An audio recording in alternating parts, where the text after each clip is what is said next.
Jika Kiai Haji Imaduddin mendengar ceramah oknum Habib ini, mungkin beliau akan sadar mengapa tesis beliau yang dibuat dengan berdarah-darah, ceramah beliau tentang pembatalan nasabah alwi yang menggelegar, tetap tidak mampu mengubah keyakinan para muhibbin, tetap tidak mampu menyadarkan mereka dan melepaskan mereka dari belenggu doktrin yang menyesatkan. Mungkin ini menjadi salah satu jawabannya.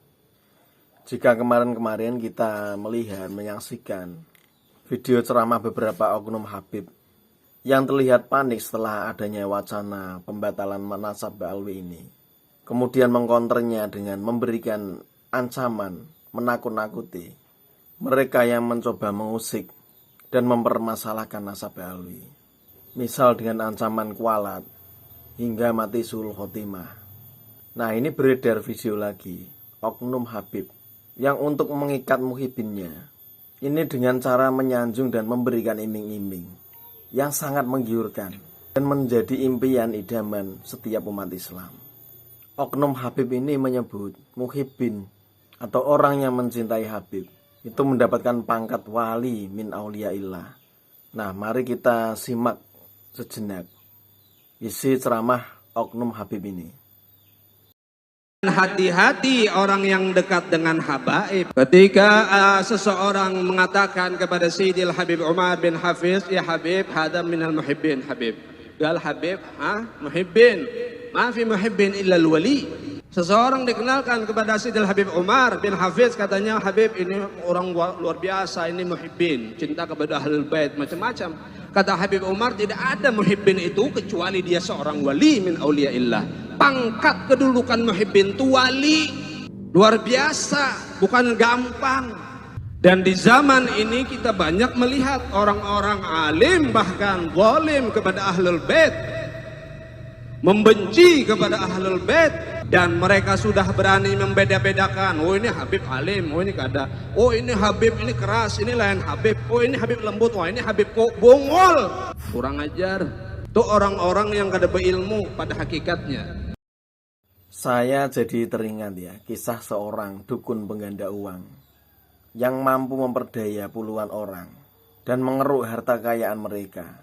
Bahkan para pasiennya ini dipaksa ritual dan minum yang sudah dicampuri dengan racun. Mereka mengikut saja, mereka percaya saja, hingga belasan orang nyawanya meregang di tangan sang dukun dengan membawa ambisi cita-cita yang belum kesampaian, yakni menjadi kaya. Ini kisah nyata di Jawa Tengah.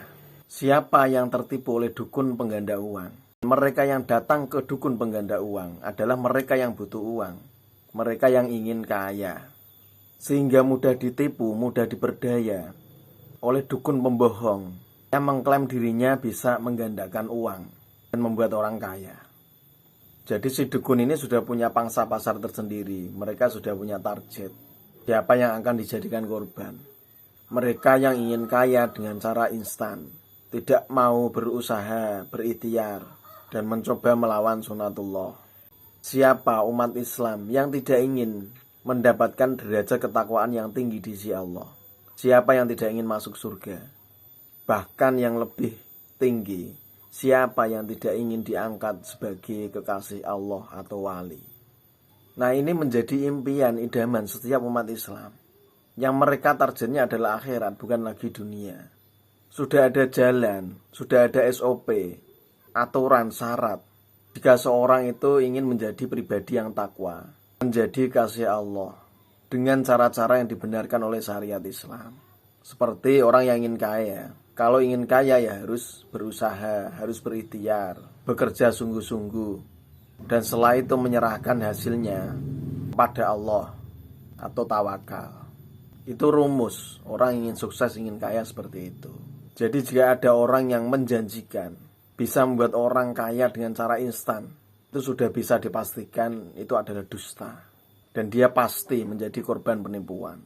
Sama saja jika ada yang menjanjikan bisa masuk surga dengan cara instan, bisa mencapai derajat ketakwaan, kewalian bahkan dengan cara instan, apalagi jika keluar dari mulut-mulut orang yang tidak bisa dipercaya, pastinya itu adalah kedustaan. Ya, bagaimana mungkin dengan menjadi muhibbin seorang langsung diangkat diberi pangkat menjadi seorang wali min auliyaillah. Segitu mudahnya pangkat wali ini diobral. Wali itu derajat kesalehan yang mulia di sisi Allah. Tapi dengan doktrin oknum Habib ini sama saja merendahkan kehormatan derajat wali yang sebenarnya. Wong Habibnya saja yang paling alim, yang paling soleh di antara mereka itu belum tentu wali kok. Nah ini hanya muhibin kok langsung diberi pangkat sebagai seorang wali. Nah wajar saja doktrin semacam ini, iming-iming seperti ini juga punya pangsa pasar tersendiri, punya target tersendiri. Yakni mereka orang-orang yang religius, kaum santri atau jemaah yang mereka sudah tidak menjadikan kemuliaan di dunia ini sebagai tujuan utama dan ingin mendapatkan kemuliaan di akhirat. Inilah mereka yang rawan terjebak masuk dalam pusaran doktrin semacam ini. Karena ada tawaran masuk surga menjadi wali secara instan. Tidak perlu bertakwa, beramal soleh, cukup punya KTA sebagai seorang muhibin, maka pangkat kewalian itu bisa langsung diraih. Padahal kita saja untuk menjadi wali itu tidak mudah. Harus punya anak dulu, harus anaknya mencapai usia tertentu, kemudian didaftarkan di sekolah dan menyandang predikat sebagai seorang murid. Baru kita, orang tua, mendapatkan label sebagai wali, murid. Tidak mudah kan? Lah ini cukup mencintai Habib, langsung mendapat gelar wali. Siapa yang tidak akan tergiur? Masya Allah. Ngobrol pangkat wali ya seperti ngobrol sandal di pasar. Apa mereka tidak takut kualat dengan para wali yang sesungguhnya? Wali itu derajat kemuliaan yang hanya Allah yang mengendakinya. Para wali Allah itu dirahasiakan. Mereka cenderung mastur, tersembunyi dan tidak ingin diketahui orang soal derajat kewaliannya. Allah sendiri yang merahasiakannya. Kita hanya diberi ciri-ciri seperti yang termaktub dalam surat Yunus ya. Di antara ciri aulia atau wali itu la khaufun 'alaihim wala hum yahzanun. Salah satu ciri wali itu tidak ada rasa takut dan tidak bersedih hati. Karena hatinya itu sudah connect, selalu connect dengan Allah. Jadi tidak ada yang ditakuti kecuali Allah. Mereka tidak takut lapar, tidak takut miskin, tidak takut kehilangan harta benda, keluarga, pangkat, kedudukan. Apalagi takut tidak dianggap sebagai keturunan siapa. Bagi seorang wali tidak ada yang ditakutkan sama sekali di dunia ini. Karena yang ditakuti hanyalah Allah subhanahu wa ta'ala. Mereka juga tidak pernah bersedih hati. Segala ujian, musibah, masalah, seberat apapun, tidak mungkin membuat mereka bersedih hati. Karena hidupnya sudah dipasrahkan kepada Allah. Kebahagiaan mereka adalah bisa beribadah dan dekat dengan Allah. Kebahagiaan tertinggi mereka adalah bisa bertemu dengan Allah. Sehingga hal lain di luar itu tidak akan mempengaruhi hatinya, tidak akan mengoyak pikirannya, apalagi hanya masalah-masalah duniawi. Nah, apakah ciri-ciri itu kita melihatnya pada para habaib yang selama ini bahkan sudah dicap sebagai wali, orang alim, orang soleh? Apakah kita juga mendapati ciri-ciri itu pada para muhibin yang jelas-jelas oleh oknum Habib tadi disebut sebagai wali? Karena katanya tidak ada muhibin kecuali dia itu seorang wali min auliyaillah. Benarkah mereka tidak punya rasa takut, tidak bersedih terhadap berbagai persoalan dan ujian hidup? Ketika nasab mereka saja disenggol, digugat dengan data-data ilmiah, mereka sudah terlihat panik kok. Mereka melakukan berbagai cara untuk membendung wacana pembatalan nasab Ba'alwi, baik dengan doktrin dan cara-cara lain. Sampai ceramah Kiai Haji Maduddin dipersekusi.